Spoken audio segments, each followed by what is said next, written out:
welcome. Oh my gosh. Welcome to our Spark of Ages kickoff, 2024 kickoff. I'm Sandeep Parikh, and I'm here with my brother, Rajiv Parikh. The host, the usual host. But today, Rajiv, I'm doing a little takeover. And I'm calling this the Ask My Brother Anything. It's like the that. AMBA podcast. What do you think? You like that? It's the coup de Spark of Ages. The coup, yes, that's right. It's a hostile takeover where the guy that barely speaks is now going to speak a lot, but mostly going to be asking you a bunch about this year coming up, maybe some reflections on last year, but more about kind of like where we're headed, where we're going. And we'll get into some predictions and stuff like that. But you know, we're gonna test. I mean, one of the big things I've implemented in my company is a greater, more explicit experimentation method. So that's what we're doing with this. We're experimenting with the experiment. Yeah, enough with these great interviews with industry leaders. Innovators be gone. Yeah. Time to dig into my own brother's innovative brain. So I want to start because I'm thinking a lot about my company, F and Funny, and we're doing a lot of goal setting to start the year. You know, I run this company. We're a content company. We produce shows like this, Spark of Ages, and Daisy Quest, a whole bunch of other shows. We have a lot of initiatives, a lot of ambitions for the year. And I, as you know, the CEO of the company, and we're a small operation. We got 3 people. This is not a position square size company. And you know, we're I don't want to say ragtag, but we are a bootstrapping startup. And so you are fuel efficient. Fuel efficient, exactly. That's a good euphemism. I like it. But look, you've been an advisor to me my entire life. Being my 12-year-older brother. But I was going to have this conversation with you anyway. So what a better way to record it and to gift the rest of the world with some of your advice here. So I'm trying to think of how to really,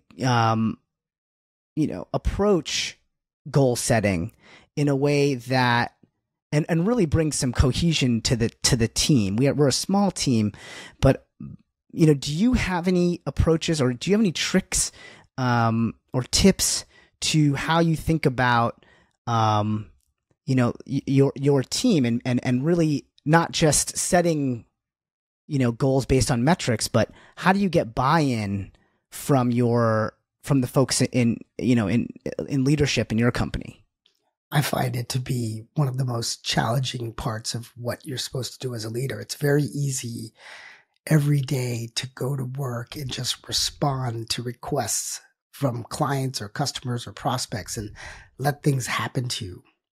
It's just it's much more challenging for you to set a goal and then have everybody truly buy in and then actually execute to it and check in on it and make adjustments in a way where it's clear to everybody. There's so many hidden, implicit ways that people think, so many assumptions that they make. And so this year in particular, anyways, I'll go through my process. Every year I set a set of goals. It's guided by the CEO group that I'm part of. So it's aligned with that every year. We set these goals and there's goals that are So there's a CEO group. Obviously these are folks from other companies. So you're saying that you have this group, you guys are meeting a lot, and then you align your company's goals with this group's goals? How does that? No, we work. Well, we do have group goals as part of that group, but we're in it for our own leadership development and our own personal development. So why not just align the way we do our work all together with a calendar year?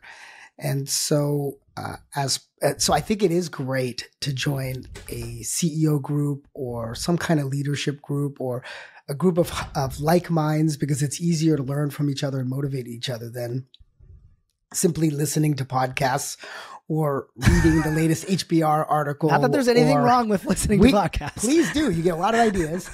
But I think it's great to have an active group of people who can bounce things off of. Like Napoleon Hill of Think and Grow Rich talked about having a mastermind community, and this is your mastermind community, right? So you have a group of people who surround are yourself like with the five people that you want to be like. Who can help you, who can be the dumbest person in the room. Yeah.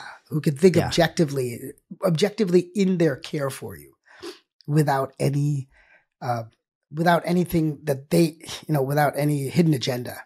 So, we sit there, we have this document that talks about, what did we experience last year, personally, company wise, as a leader, professionally, health wise. We look at 3 different areas. We look at, your company, your health, and your personal. And then we break it down further in terms of your company related goals, your professional goals, your various health and personal goals, your relationship goals. And then of all these categories, you come up with as many as you feel make sense. And most people are within somewhere between 5 and 10. I actually have 15 things that I like to track to, or that I've decided to track to for the year. And there's a set of company specific financial goals. There's a set of company specific non-financial goals. There's my own professional leadership goals. There's there's specific personal goals, and there's things that I want to start or stop. And I've actually, I like that. I have this document, and in previous years, I would just set it aside. And then, one of the things we do is we take of those goals, we have 4 that the whole group tracks to. So these are 4 that are on the board every time you meet every month.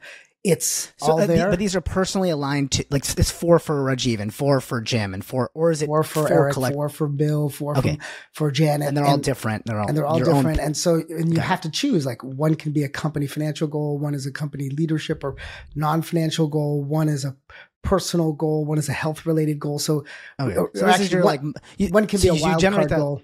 You generate that. And those are the 4 that you put in front of everybody.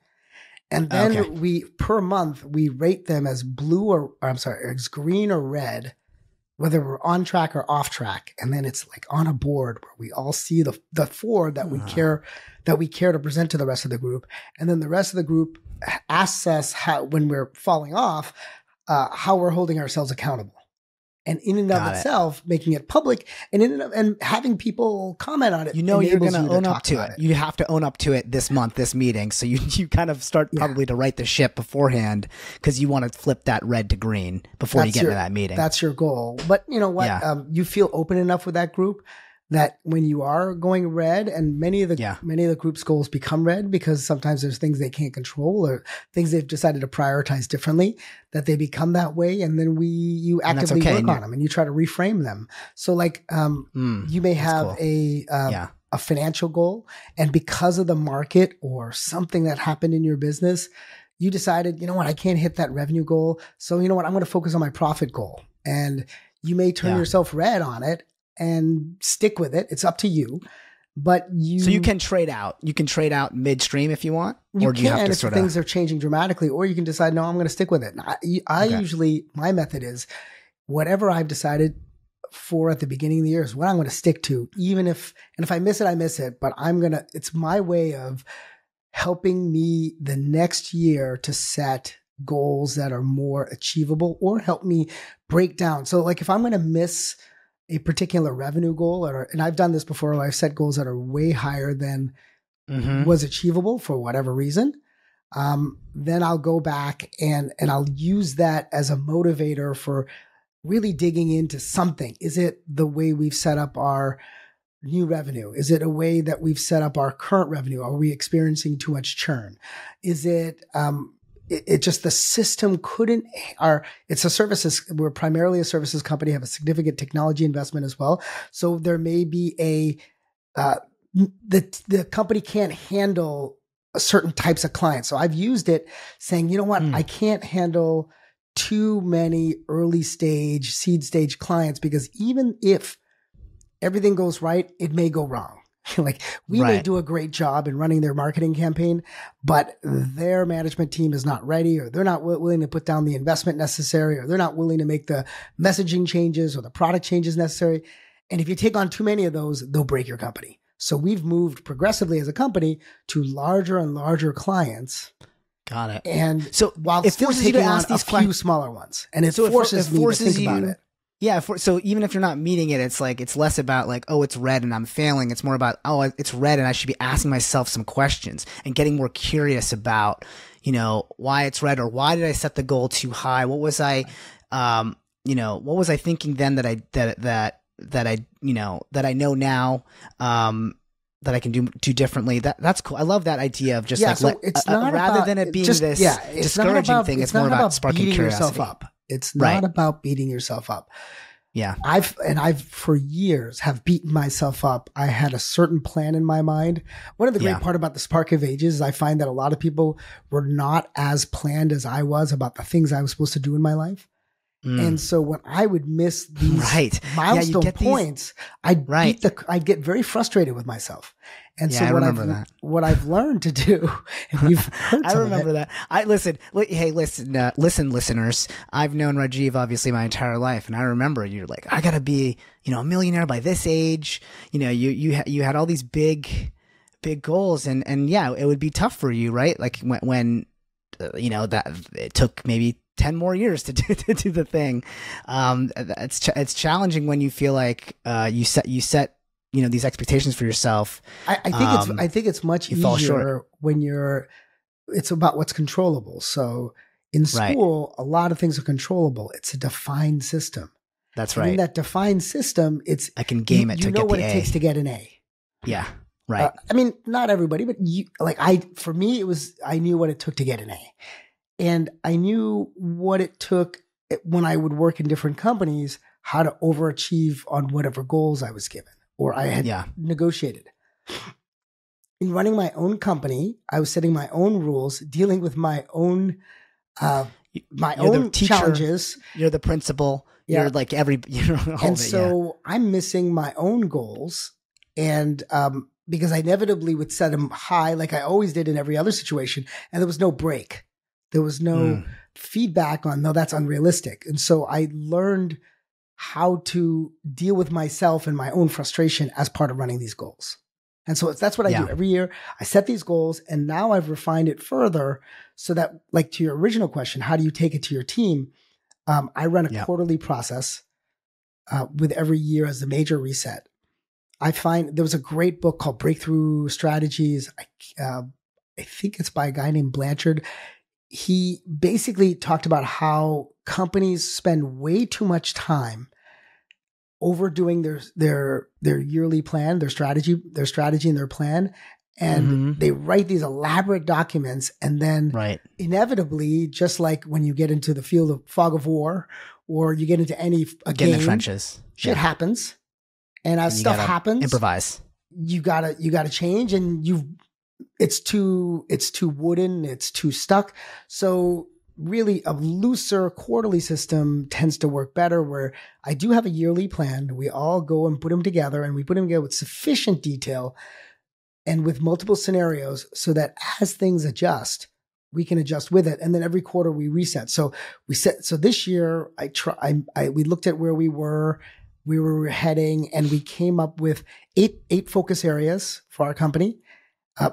They are aligned with my personal goals, my professional and personal goals. I've made it so that I don't have time to have a life at work and a life outside of work. So I make them all similar. Make them all work together. And by doing that, it allows me to put the most energy into it. So I put that down, like communicate with the team. We go back and forth. I've worked on this whole new initiative on what is called team accountability, where we really open up about ourselves and open up about our issues and fears and all that, and we talk it through. So we all own it, I want to double click on that for a second. To it. How do you? I want to double click on the team accountability thing, because that's really interesting to me, because it's starting to speak to. I mean, even when you talk about the CEO group, you're basically talking about, this underlying sense of trust that you need to develop with that group, where you can be vulnerable and you can be real about your failings and you can be honest with each other, and you also said that there's no ulterior motive, or there's no hidden agenda, is kind of a thing. How do you create that culture within your teammates as well, like in your company as well? Do you try to have that same that same sense of, oh, hey, we can be brutally honest with each other? Like, how much do you share versus not share? That's a great question. I generally have aired. It took me a long time. I still have a lot of ego, but I had a lot of ego. I was always brought up with that kind of Indian notion, or maybe worldwide notion, of saving face. And so, right, you criticize in private and you praise in public, and you're always concerned about where a person's feelings are, where they are. And and I had my own concerns about my own. I when people criticized me in public, I didn't like the feeling. And so having not generated that level of trust with someone in some of the teams I've worked in, I didn't do the same for my folks. But over time, I've been running the company. This is my third stint at running a company, and my only one that I've run this long, over 15 years. I've moved more towards being very open about myself and open about my team. And just like you talked about, like, we get into our fears, and it hurt, and they don't like it at first, actually. They hear that their leader has vulnerabilities and has fears. And sometimes you say, well, is that a Silicon Valley versus rest of the country versus, I have a lot of folks in India thing. I think it's just in general, people do want to feel like their leader is infallible, and that their leader, like, look, why do we like all these Marvel movies or all these hero movies? Because you think the hero is the hero god, right? You want someone to believe in. And so my folks, I could see them wince when I would express some vulnerability or some fear that I have. And I've learned to be much more like that. Now, my team has been with me, many of whom have been with me 15 plus years. The most junior person or the most least tenured person, she's not junior, is my CFO, who just joined mid this year. But I've treated her like everyone else, because now, like, most of the team has been with us for a long time, and then they just blend right in and they become part of it. So I reveal what I'm fearful of, what I'm concerned about. And that's accountable teams notion that my friend Eric Coriel brought up. That's just about, how do we move from hiding, when someone's not performing, letting them do it, covering for them, to gossiping about them, to expecting the boss to fix it, to just addressing it straight out. Yeah. And so I've moved much more to that throughout the year gradually. And now how's that been feeling? It full force. And how's that been working out? Has there been bumps in the road? Has there been people quitting at all? Or like what's the, because you're saying, that they're wincing at first when you're out there being vulnerable. But have they taken to that? Have they warmed up to it? Does it allow them to be vulnerable? Has it built a sense of trust? I think they have, especially when I provide validating information for the vulnerabilities. So when folks learn that the best leaders tend to be more vulnerable, they feel more accepting of it. Yeah. So they have that like reference the Brene Brown. Yeah. They say, well, okay, this is what the best leaders do. And then they say, oh, okay, then that it's acceptable for me. At least this is how my group is. I'm not saying every group's like this. And over time, they're getting much more and more open. And I'm like, this is after so many years. So right. If you remember Jim Cascade's discussion, when he comes into a company, he's like, in the first 6 months he does this with a whole new, with a current and executive team. Yes. He's able to pull it off. I loved that. That whole purple unicorn thing between effort and capability across nine different elements. And I'm blown away at what he's able to pull off. But at the same time, I've adopted pieces of it knowingly and unknowingly, and it really does work. It makes you a better human. Guys, listen to that episode. That was really great. Yeah. But that's a good thing, right? It's like self-sorting a little bit. It's like that you want the people that can sort of weather that uncomfortability, that discomfort of being vulnerable or even having a leader that is vulnerable. I mean, it reminds me. There's a book I'm reading called The Culture Code right now, which, by the way, I think everyone should pick up if they're interested in this kind of thing. It talks a lot about Gregg Popovich as the leader of the Spurs and why he's such a standard deviations above the rest coach in terms of they analyze. It's really interesting. They analyze it in terms of not just like wins, but wins above expectations or expected wins. So they analyze all these successful coaches, what their teams were expected to win based upon the talent that they had, and then which coaches performed, better than that. Like which ones had wins above those expected returns based upon their team's talent. And Gregg Popovich was far and above like Bill Belichek, above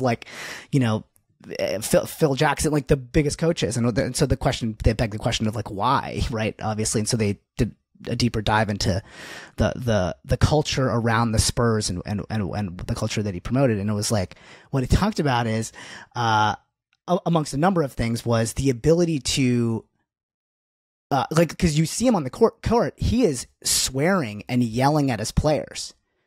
He is like, get your fucking ass and he's like all the rules about, well, you're supposed to be calm and cool. Not about being calm, not about being nice. And you can't be yelling at the ref and you're supposed to model a certain behavior. That actually blow all that up. So what was it then? If you look at great leaders up and down the line, right? There could be a Belichick who's fairly stoic to a John Madden who's very demonstrative, right? To Popovich, as you talk about. I don't think that matters. I've learned that it doesn't matter. Right. So at least what this book talks about I feel like I can be as emotional as I want to be. It's not about necessarily keeping all your emotions perfectly in check at all times. It's, and having this, the reason he is able to pull that off and still maintain team morale, and in fact, probably improve team morale, with it, is because he is brutally honest in that way to everybody. It didn't matter if you were the highest paid player on the team or total a bench warmer. He would scream at Tim Duncan and Manu Ginobili the same way he would, his 12th man. So it's like, so there was like a cross accountability aspect to it where everybody's like, well, everybody's getting this treatment. And then the other part is, the biggest part is that he demonstrated tremendous care and love for each of his players throughout the season in all sorts of wildly interesting ways, in terms of like not making it about basketball. He'd go to, he has dinners with them. When he first drafted Tim Duncan, he spent 4 days with him before they even drafted him. Like, flying out to whatever island country he's from. I can't remember right now, but like he does all these things that develop this culture of trust and of sincere, authentic, like, I care about you as a human being. That when he is out there screaming at them, they know he's being authentic, and they know that behind all that, there is love and trust. That like, we have this common goal together. I want you to be the best, because the best you can be. And so he just sort of creates all these like belonging cues. You're a part of this team. That is what undergirds all of that. There's a team goal of winning a championship. But at the same time, there's a goal about, I'm developing you as the player. I'm here for your best interest. And it's clear and open to everyone, however he achieves it. Right. He's decided to take a personal approach to build that rapport by being with him. Bill Belichick, I don't think, meets anyone for, like, he never met Brady for dinner, right? Except he did have multiple meetings a week in their office. Yeah. So everyone has their way of pulling it off. My way is, what's your way? I do care about my folks' lives. I care about what they do. I try to get to know their family. I try to get to know what they care about. Every quarter as part of our review process, we do something offsite where we are spending one-on-one unplanned time together.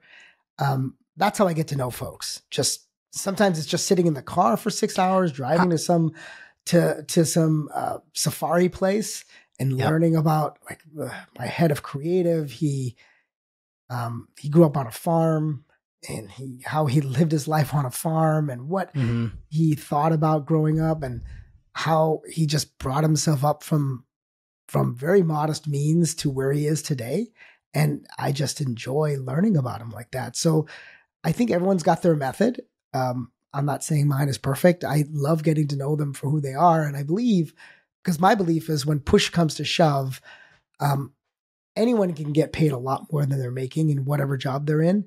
But there's more to life than that. It's about who you're with, who you're around, who you're growing with. Does that group really care about you? Do they really want to be around you? And when it's just about money, transactional leader or people who are there because they're the highest paid of whatever, it'll work for a while, but I don't think it'll endure.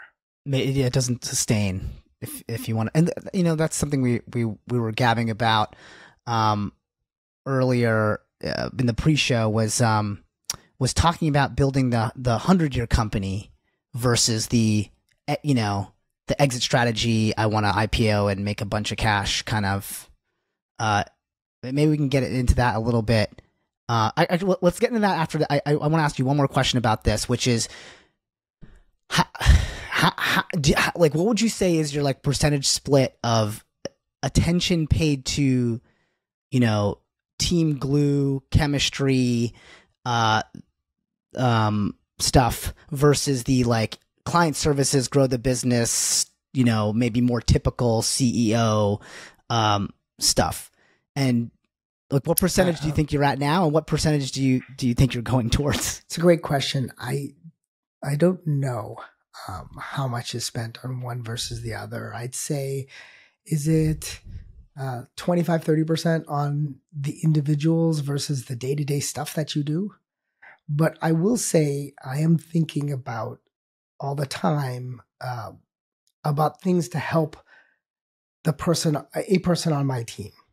And it's mostly because I enjoy it, and it's not about being programmed. Like, it took me a long time, but I finally figured out my purpose in life is to connect great souls together. That I found that more appealing than hitting a financial number.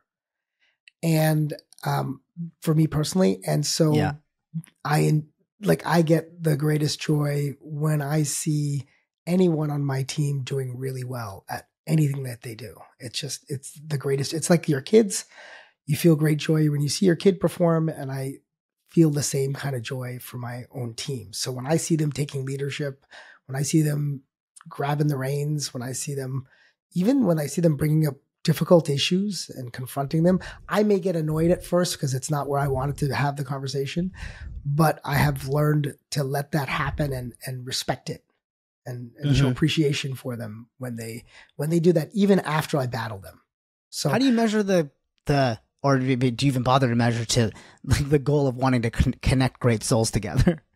Are you like, I'm going to do you make sure that you go to certain networking events? I know you guys are putting on some big events. Like, I guess, what have you been doing to sort of? Yeah, the measurement of that is very difficult. And so, but but you know when you're on and you know when you're off. And so I've set up a bunch of goals around it. So one is reach out to 12 people a month that's outside of my normal circle.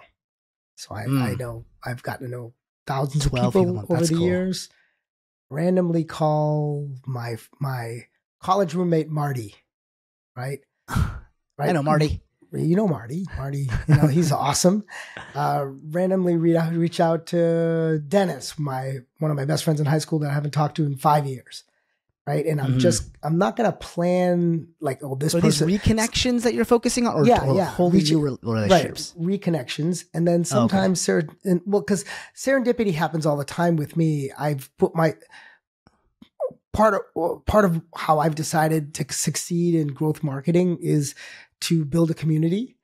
And so I end up meeting a lot of people anyways. It's creating a connection with them and then feeling like you're doing something special with them, or at least talking with them. So maybe your point, it is a reconnection. Build some memories, making memories together. Right. So one of the goals is reconnection, but then as part of it, like one of our goals is, as part of building new business, build it from our partnerships. Don't just go out and say, oh, I'm going to target this large security company. Is it part land and expand? Is it part of my partnership network? Right on it. And all the partners are people I like personally, by the way. Land and expand. Yeah. Yeah. Technology partners or services partners or media partners. Is it someone that it comes through that relationship, and that because then you get the reputational uplift from someone knowing someone. Right. And then if it comes through that intro, it's part of building that network. And we run multiple events a year. Like we have this event we call the Growth Marketing Summit, which is a once a year, very exclusive event, only 30 people in Park City, Utah, where we bring together key leaders and just have a super 4-day fun experience with them. But then we have tons of other events throughout the year where they're just networking sessions around growth marketing leaders. And then through my friends network, they're doing similar kinds of things, and we're co-sponsoring and we're running those events with them. So it's like a series. There's a leading one, and then there's a series of them. And frankly, this podcast is part of broadcasting that further because I love sharing. So this is part of that share. Yeah. So I get to meet all these people. I wish I had access to this when I was younger, when I was starting my company. I'd like to, you can always read about the best. There's tons of books about the best, and Gregg I feel like a lot of people Popovich's. I've met with are the best, and I want them to know about it. Right. So that's one person's perspective. This is my perspective of who the best are.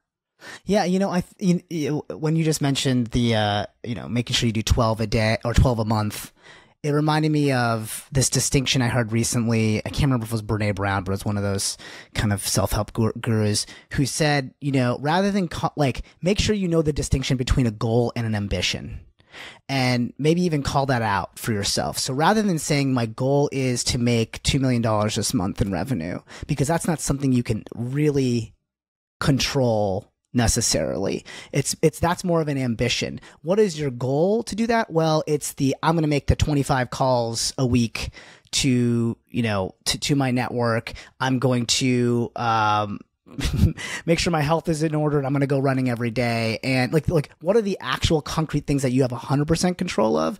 Call those your goals. Like reaching out outside of my network 12 times a month kind of a thing. That's what you call a goal versus the ambition, which is, I'm going to sign up, 10 new clients this quarter.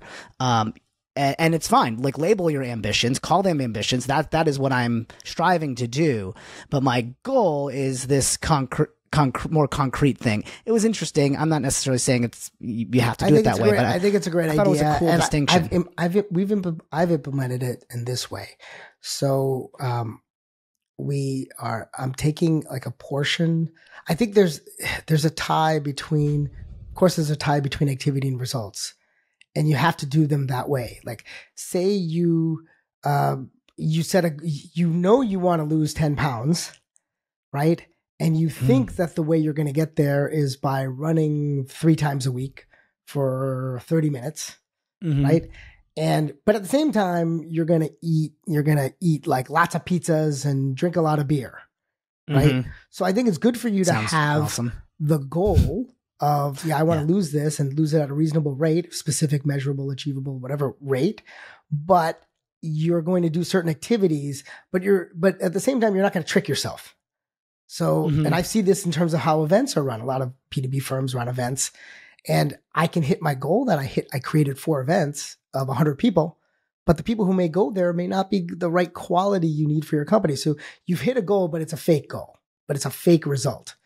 And so it's like you've gamed your own goal just to hit the goal. Well, who wants to game to flip it to green? A goal, right? Yeah. And people do, frankly, the way the world works is even when they trust you, they're going to do things. They're going to do little cheats, and they're going to try that. And part of having an open and accountable discussion is to create a team of folks, not just the boss, is to say for the team, like, no, we're all tied to a certain group result. And so that group then says, hey, you know what? The goal you set up about those 10 events, I think the way you're hitting it needs to be better. Yeah.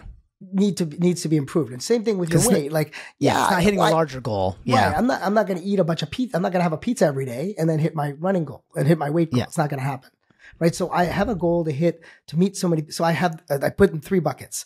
There's activity-based goals that you set as a group or as an individual. and that's a certain percentage of your bonus, and the bonus is a good percentage of your overall comp.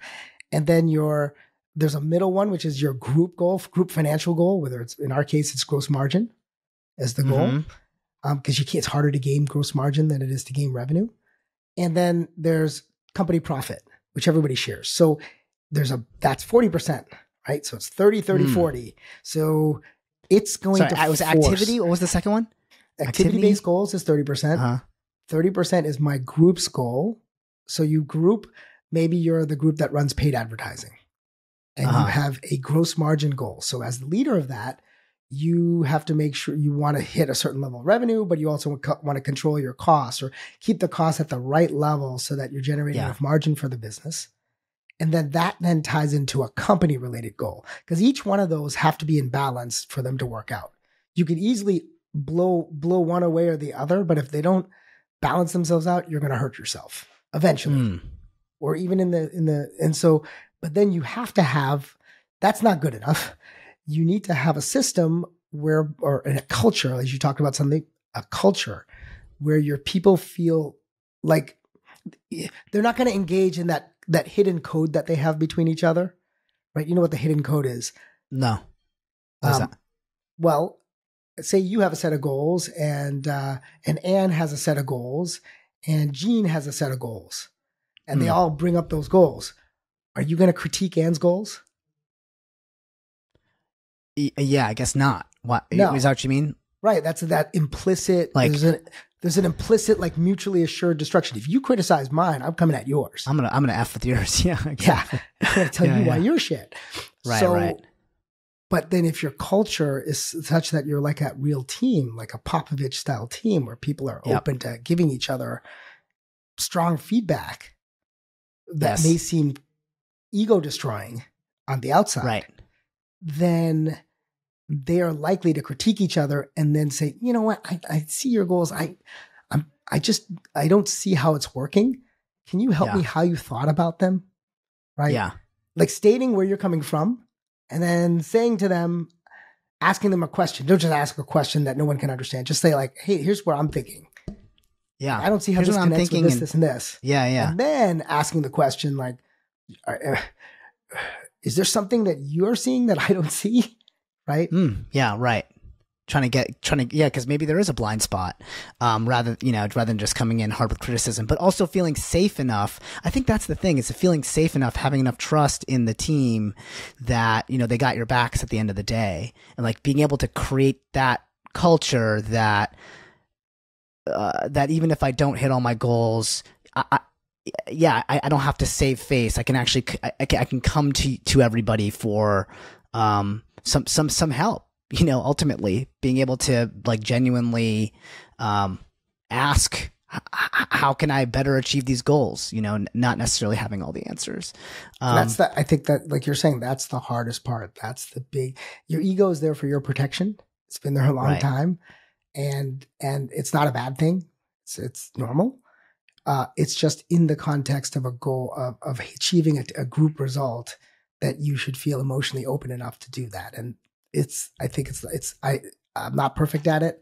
And I think it's a continuous process. Yeah.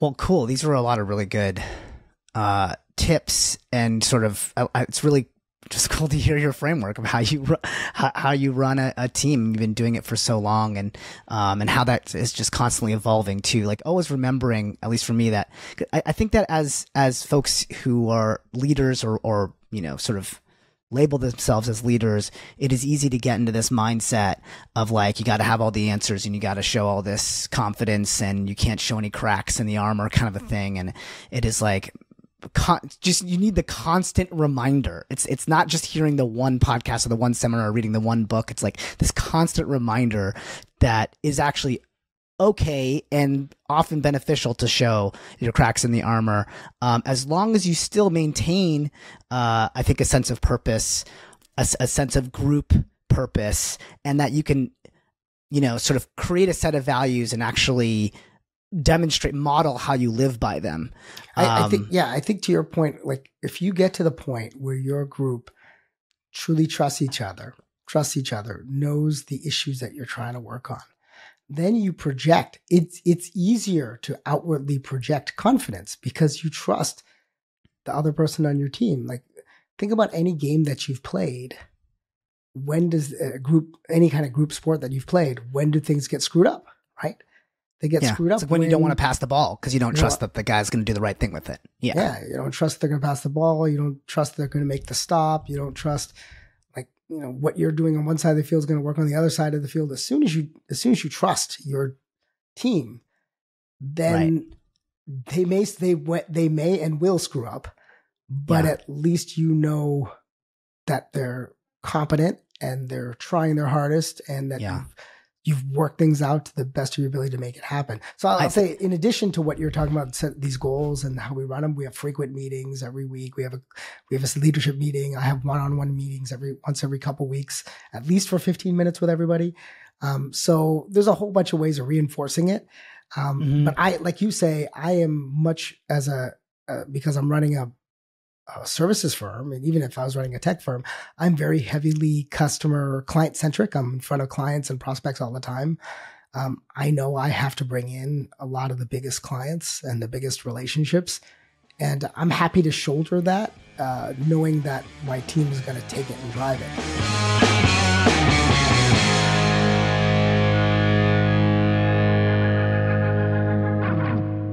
Rajiv, you've been up to this company for 15 plus years. Like, what's your exit strategy? Like, what do you think?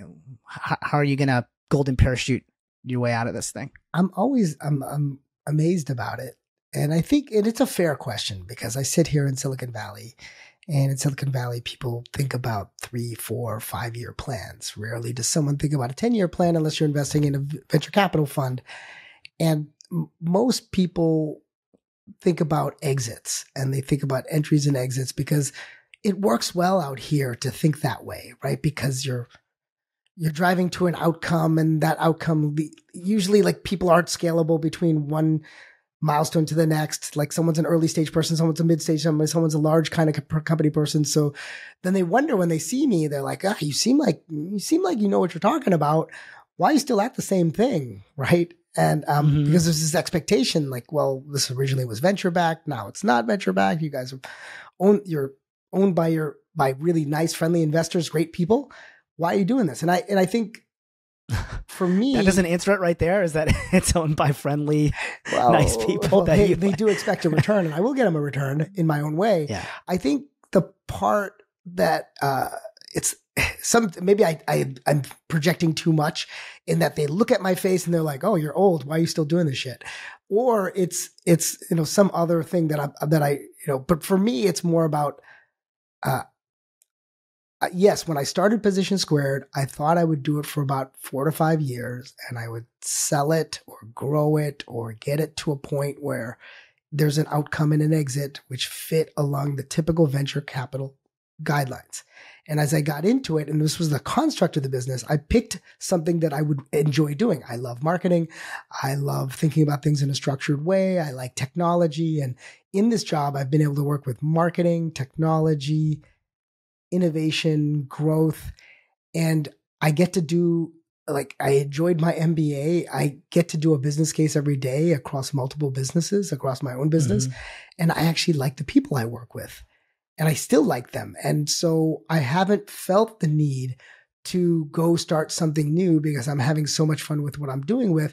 And I really want to build, and I've worked to build this business so that it runs itself with great people over time, based on a culture that we've developed. So why can't it be a 100-year company that endures over time, like Sony, or some of the greatest companies that have been built over time? They weren't built to exit; they were built to endure and provide its customers and its people that work there, or its partners and investors, with all kinds of great benefits that all mutually self-reinforce. Is that now the new sort of, I mean, it sounds like your goal shifted after those 4 and 5 years. So is the new goal, like, I want this to be a brand name that endures for generations, kind of a thing? I'm building it that way. I am building it that way with succession planning. So like everyone on the team, every group on the team has to have a succession plan and has to have designated people and a training plan for them. So I may not run this forever, but I'm having fun as I do it. And I'm building my folks, like the people that work in the company, so they can run this place. And a lot of times I'll see some of these 20 and 30-year-olds that come in and I look at them and I see how they're performing. I'm like, here's someone I could maybe give this business to someday or have them run this business. And I'm so excited when I get to meet that right person. So this is driving for that. But like, look, I get to work with the greatest financial companies in the world doing all kinds of innovation. I get to work with AI companies and security companies, even digital health companies. And so this is fun. This is the Parikh thing. We dabble. We love to order all appetizers at a dinner, and have a little sampling of everything. So that is interesting. It's like, so you kind of are getting your rocks off, so to speak, from being able to, jump into your clients' companies and sort of experience the successes. Yeah, I mean, look, a whole new field through. I like ordering off the small plates menu. And the tapas menu. I just want to order a ton of small plates. If I order a large plate, I hope it's to share. I'm not. So this is where my wife and I. Let's be honest. The entrees are always the worst. Yeah. The entrees, you're always like, oh man, the appetizer was bomb, and then you finally get the like lamb shank or whatever, and you're like, yeah, it's pretty dry, and I kind of wish I could go back to those appetizers. The best part of a wedding, past apps. Come on, right? I love. I think the best meals are shared.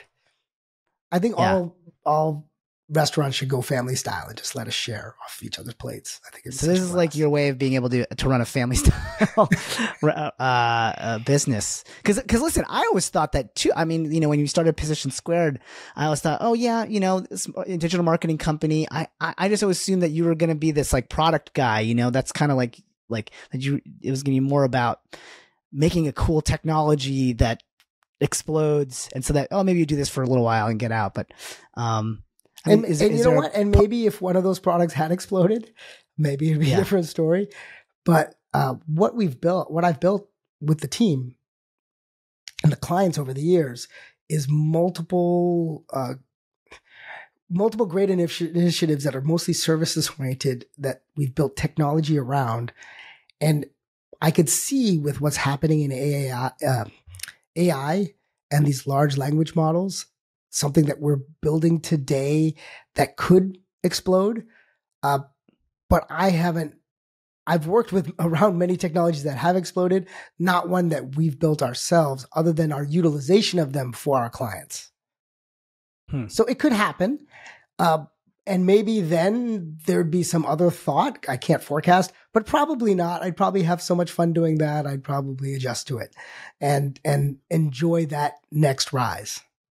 Nice. Cool. Let's close this podcast out with some predictions. People love the 2024 predictions. CNN's got predictions. The New York Times has predictions. Everybody's got a predictions thing. I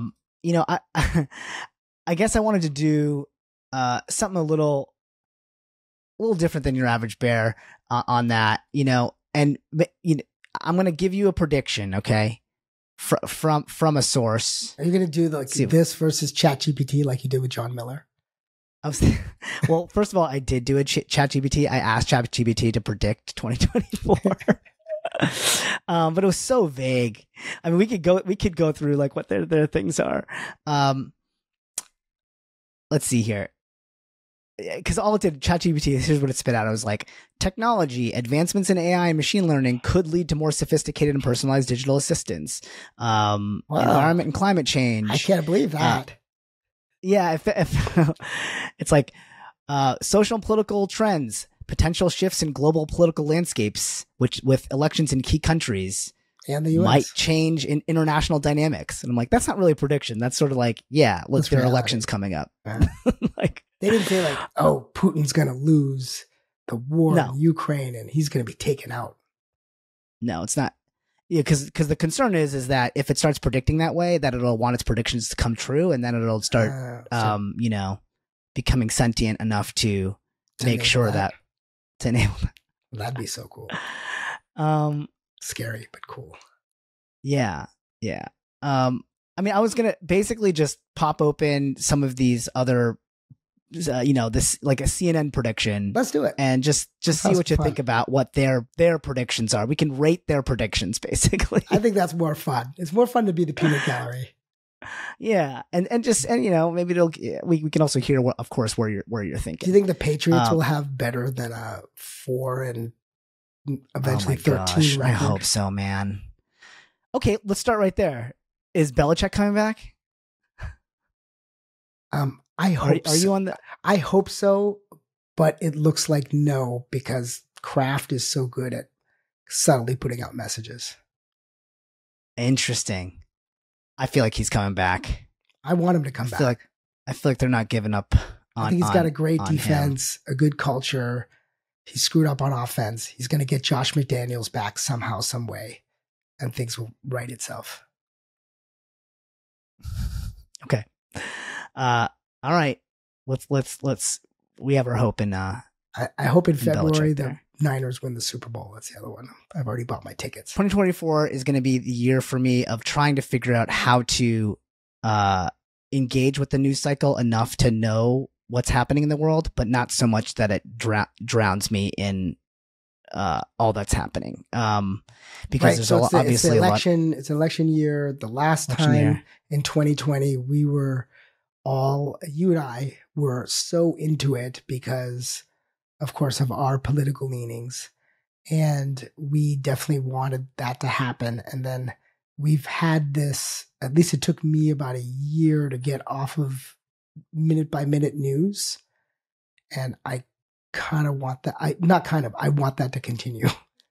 But 2024. Getting off of minute, but yeah. Yeah, I think it's profoundly damaging to our brains to read about stuff that really we can't run or we can't influence or doesn't matter. And it enables us to live in a world of victimhood where things are done to us as opposed to us having ownership of what we do for ourselves. Yeah. So, in that vein, starting with CNN, they asked the question of who's going to be elected president, obviously, in 2024 in the U.S. election. And the numbers don't look great for anyone who does not want Donald Trump to be president at this stage. Overwhelmingly, though, because they asked sort of a bunch of authors and legal analysts and stuff like that, people picked Joe Biden. Maybe that's hope springs eternal energy.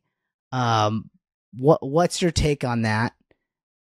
What are you feeling? I hope it's Biden, mostly because I actually like his policies. I think he's more of a centrist than other candidates, and I believe he's implemented policies that drive for a better union. It's gotten us off the news. It's kept Russia from creating a new order in Europe. It's enabled, there's investments in clean energy. It's enabled investments in our high-tech capability for ourselves and around the world. He's gotten budgets passed. So there's so many great things. So you're picking Biden done. Because you actually like him, not because of what I think most people pick Biden. Yeah. No, not because he's old. No, that's why people are not picking him, I think. But because people are just like, because he's not Trump and he's the only one that can, he's beaten Trump before. So and he's just the incumbent at this point. And so how are we going to possibly, onboard somebody new that we get excited about enough to be able to beat the Trump machine. But it's interesting. You're actually picking Biden because you like Biden. That's weird. What a weird take.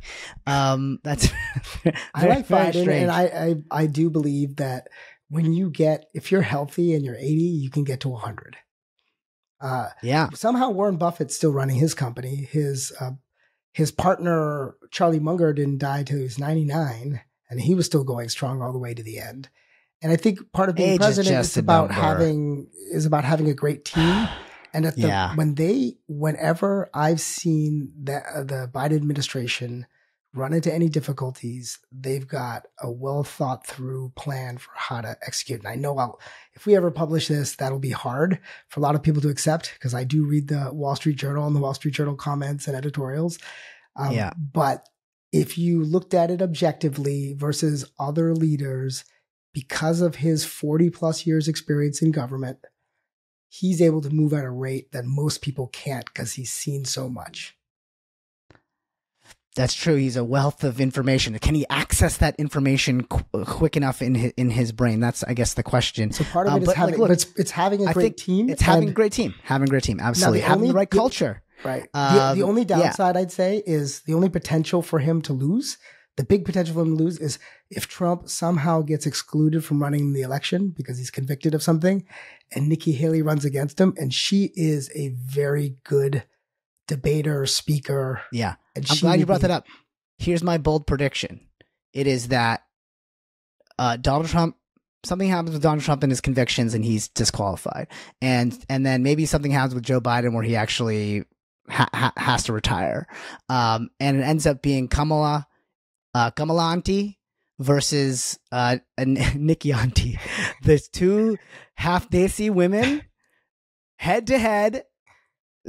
Auntie versus Auntie. That's my prediction. My prediction is that Auntie will be president. For me, it's more sister. They're my age. So Ben versus Ben. For me, it's Auntie versus I'm Auntie. just I'm barely on the cusp of Auntie. It's gonna be my big prediction is that an Auntie will be president of the United States in after 2024. That would be amazing. One way or the other. I'd say yeah. Okay, but what happens if it's unfortunately Ben has gotten a lot of negative press, undeserved, I believe, and for whatever reason Biden can't run, and there's still a pseudo open primary. Does Gavin Newsom jump in? Yeah, I don't know. Yeah, I'm not. I wasn't answering the question with real sincerity. I don't know. It could be. Yeah. It could be. I don't know. It could be open season. Who knows? What a crazy year it's going to be in that regard. All right. We got to jump to AI because everybody's AI crazy. Yeah. And so let's see here. There's everybody's making an AI prediction. There was okay. AI and anchors invade waiting rooms.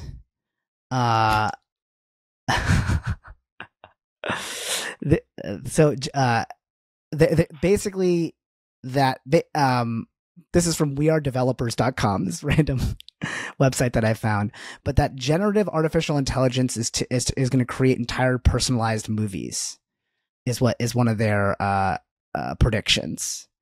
And I think this is obviously a huge anxiety in Hollywood, is that,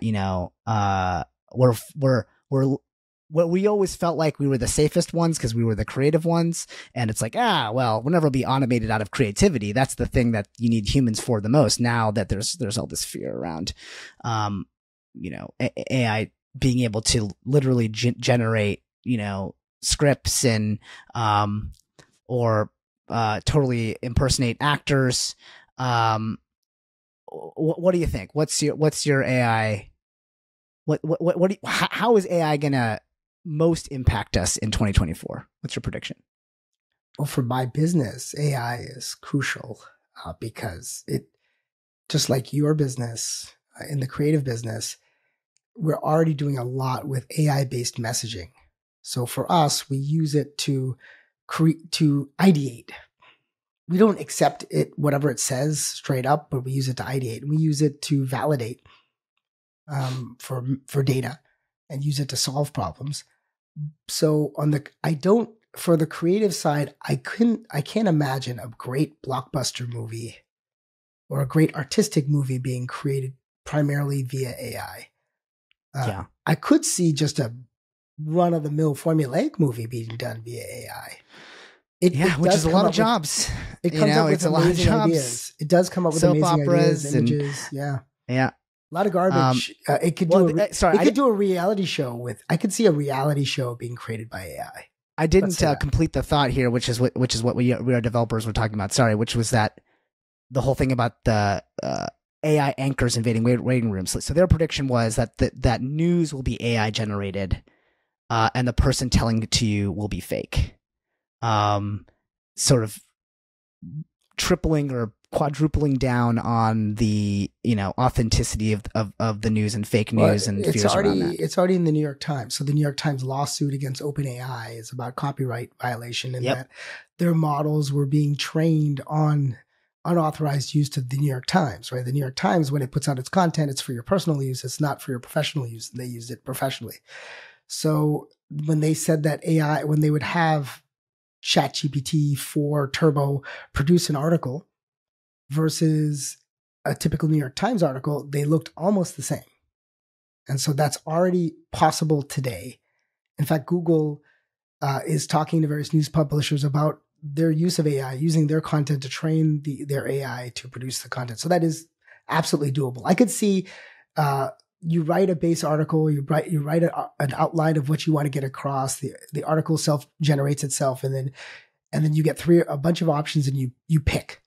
And it's an iterative process with you going back and forth. So it already is complete for like financial articles, certain financial business articles, when they come out with their 10Ks or their quarterly reports, and it could easily be for more insightful articles. I don't believe that's a stretch. I think it's already being done. Now, I think the content creator should be paid for it, and that's the hard part. Yeah, right. How do you attribute how much, was from their source versus another source and that kind of thing. Yeah, that's going to be challenging. Okay. So, from the financialtimes.com, will the U.S. achieve a soft landing? And this is an area that I know very little about, and I know you're pretty well versed in financial stuff. So it's talking about inflation, and consumer spending. So what do you think in terms of inflation raising and growth slowing, or the opposite? Will we have a softer landing or a more painful landing? I think a lot of the die has been cast for that. I think even the Biden administration, as part of their running of the economy, did not get in the way of the Fed, not only because it's good policy, but because they realized that whatever pain had to be exerted the year before the election, not during the election. People make decisions based on where they are at the moment. And where they are at the moment is that inflation is dropping. The indexes that the Fed uses say that we're already at or below 2% in terms of the form of inflation that they look at. A lot of the numbers that are reported may be higher, but it's still much lower than they were just a year or two ago. The supply chain has basically repaired itself. People are back to normal behaviors and how they buy goods and services. Interest rates are high, and were high on purpose. It went from 0 to 5%. They've already factored in about 3 rate cuts for next year, and that rate cut optimism is already what's propelling the stock market up. It had a nice end of year rise. And should continue into the next year. So if the Fed is cutting, people will feel confident. They'll start investing. They'll start buying homes again. 70% of the economy is the consumer. And so businesses will feel confident about investing. And that's not to mention the hundreds of billions of dollars that are coming in as a result of the infrastructure bill and the CHIPS Act and the Inflation Reduction Act, which was mostly about clean energy and educational and R&D investments. And so all those things will propel us to have a soft, some industries will be impacted, but a softer landing than we originally projected. We were supposed to have a recession this year, and it didn't happen. Yeah. And I think next year it's likely to not happen. Interesting. Okay. So you're going against the Financial Times, which is predicting that, that a rougher landing, essentially, and that will probably become more painful. Here's what they're saying. Since consumer spending remains robust and wage growth fairly well contained, a soft landing could continue for several months, but don't bet on it lasting through 2024. There'll be less fiscal support as COVID era handouts to households have been consumed. Higher interest rates are sparking bankruptcies. U.S. debt Worries are rising and geopolitical stresses are fracturing global trade, which could raise inflation and slow growth. So let's see. I hope you're right. See, I think I'm voting for what you said. I like your words better. I think we've already experienced a set of rolling mini recessions across many industries. Tech was hit first, and they've rolled themselves out. I know those in the fintech field have started spending again. So there's just so many areas that are spending again. Home housing was impacted. If interest rates start dropping, people start refinancing, people start buying, people start selling their homes. So there's a lot of folks not selling their homes because they're at 2 or 3% interest rates. They'll start selling once interest rates start dropping. So things start to approach normal. Love it. I'm on your train. Yeah, we'll see. It's Parikh versus the Financial Times. We'll see. Okay, so I think Goldman, one I'm going to do. By the way, I think Goldman does believe there will not be a recession. So I got the super smart people behind me. Nice. Okay. Last one. Speaking of super smart, or at least famous people, the most famous predictor of all times, Nostradamus, has predictions for 2024. That's so. Yes. And I'm going to tell you what those. So, Nostradamus, and I'll just say this: they're not rosy. They're not soft landing predictions. Okay. Apparently, there's a couple quatrains about 2024. I guess that's how I didn't know this until I researched this now. But he has all these quatrains about the year after year. He just picked up 2024 as one of his quatrains. I love it. Yeah, because at first the way I read it was like, wait, did he like pass down the Nostradamus? It's like, is there still a Nostradamus making predictions today? Is it just like a title that's passed down? But then no, I guess this is actual quatrains that are written into his notes or something that they read year after year. So okay, bring it. So all right, here we go. Do you agree or not? He says, the red adversary will become pale with fear, putting the great ocean in dread. So So that's what they're saying. Exactly. So people are extrapolating that to mean that China and Russia, and apparently, will... that our relationships will become more fraught, that there's more, potential opportunity for a greater war, and the whole putting the great ocean in dread, meaning that like, oh, is this going to have such a global effect on our climate in some way? Nuclear weapons. So, I guess that Nostradamus knew about them too. So what do you think about China and Russia and global relations? What's your prediction? I think head to head, Rajiv versus Nostradamus. Yeah, good luck with this one. I believe most of these prognosticators are full of shit. So that's just in general. I've spent my life getting sucked into and then learning. Yeah, no, whether it's astrologists or fun. Elliott Wave or all this, those who do technical trading on Wall Street, I think they're just dealing in fake numbers and fake waves. Yeah. Anyways. So anyways, I just think in general that China and the US are learning how to adjust to each other. China has a demographic problem, has a real estate issue, but is a very dynamic economy, dynamic people. It's not just one monolithic leader like sometimes we want it to be. And the US and China are dependent on each other.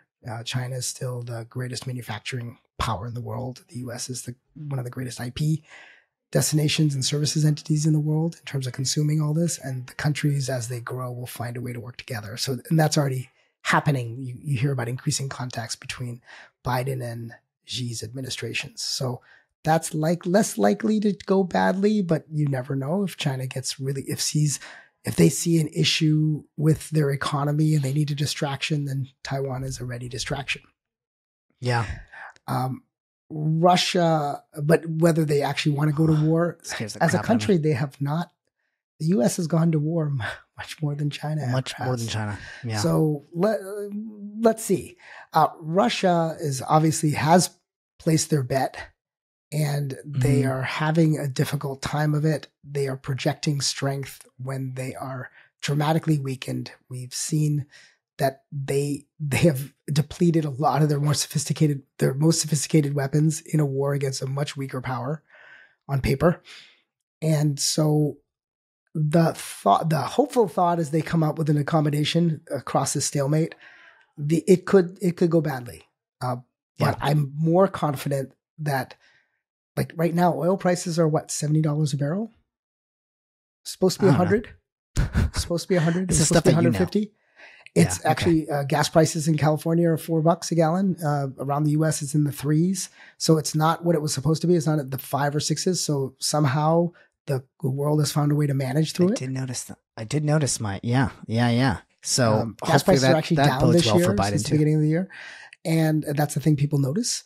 And so I believe that the collective powers that want to keep the world stable will find a way to create an accommodation. To do it. Yeah, I hope so. Here's another one of his quatrains that he predicts. The dry earth will grow more parched, and there'll be great floods when it is seen. So obviously everyone is going climate. And, they probably should be. So he's not predicting great things for climate and war for 2024. I don't know if do you any climate hope from you for 2024? I think we're going to find more efficient ways to. So I read something just the other day about how I'll reference it later. How the way things were going, we were originally going to deal with a 4-degree centigrade rise.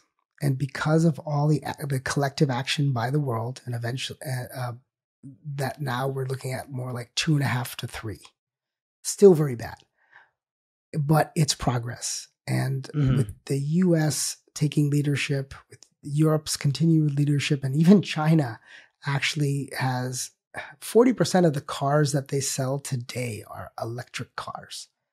So it's now less expensive to deploy solar and wind than it is for fossil fuels, coal, especially coal. That's the amazing part. And so now it's actually not subsidy, it's actually becoming economic. And so that enables great hope. The other part that we don't talk about is that a lot of large companies, like the big digital ones that we know of, like Amazon and Apple and Google, have they have zero carbon initiatives. They're going to go to zero carbon in what they do through either offsets or through really. Are they going to really do it? They are on that track today. They've dramatically decreased, and this is due to pressure. This is the part that's really cool. This is due to pressure from their consumers, more so than government pressure. And that's the interesting point, that people want it and they see it in their interest to do it. And that creates a great force amongst itself. I love it. All right. Well, this is why I love hanging out with my brother. I tend to be more optimistic than most people. I know. This is why I love hanging out with my brother, because I hear a lot of gloom and doom. I read a lot of gloom and doom. And then eventually I start asking my brother questions, and you find a way to make me feel somewhat hopeful about stuff. I guess I don't do all the source checking to see if you're accurate, but it does. I walk away going, well, my brother thinks it's gonna be all right. So I think maybe we can live to fight another day. We're gonna close out here, but the last thing that Nostradamus predicted is apparently some of his quatrains reference Prince Harry taking over Charles III as king. And my prediction on that is, who cares? I don't care. I literally don't care about the monarchy. I never have. I can't wait till I don't stop caring about that. But okay. I think it's great. By the way, I think it's great. Oh, of course. Here we go. You're going to have an optimistic take on the British monarchy? I think it's great. Like, every country needs a reason for being. And for the British, beyond an immense impact on global history, whatever you believe about it.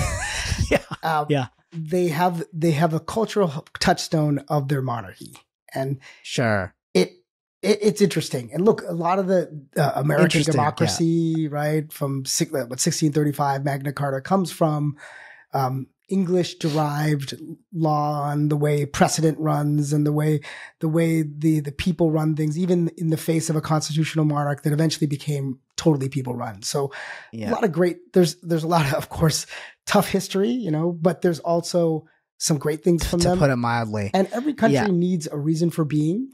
Everyone needs a purpose. When we run our teams, we need a purpose, not just making money. And so they have that purpose. And that's kind of cool. I could care less about. I don't watch any of the monarchy shows. I find that is quite I tend to. No offense to some of my friends, I'm not a big fan of those who inherit their way to anything. So yeah, exactly. But still, you found a way to put a positive spin on the monarchy. So well done. This is a pleasure. Love hanging out with my brother. Thank you so much for listening to this very special Ask My Brother Anything edition of the Spark of Ages podcast. I had a blast. I hope you did too. Why don't you take that little moment there to hit the likes and the subscribes and drop us a comment. I'd love to hear your predictions on Nostradamus's predictions or the Financial Times or our predictions. What do you think? Where are we headed in 2024? Love to hear your insight on that. Challenge us. We probably we'll probably respond. And please just press that like button, the plus like button. Yeah. Be a Even subscriber. if you don't like it, send just it to a friend. press it. You gotta like it. All those things. And then join us we're releasing bi-weekly. You can hit us up at sparkofagespodcast.com. And also Apple, Spotify, Stitcher, all those places. YouTube, if you've heard of it, and it's a place that has podcasts, we're on it. So thank you so much for listening in 2023 as we started our first year doing this. And now as we grow into 2024, hope we can count on you as being part of the team. Whoever knew that we would ever do a broadcast. So a broadcast. Be ever curious and listen to more and give us some ideas.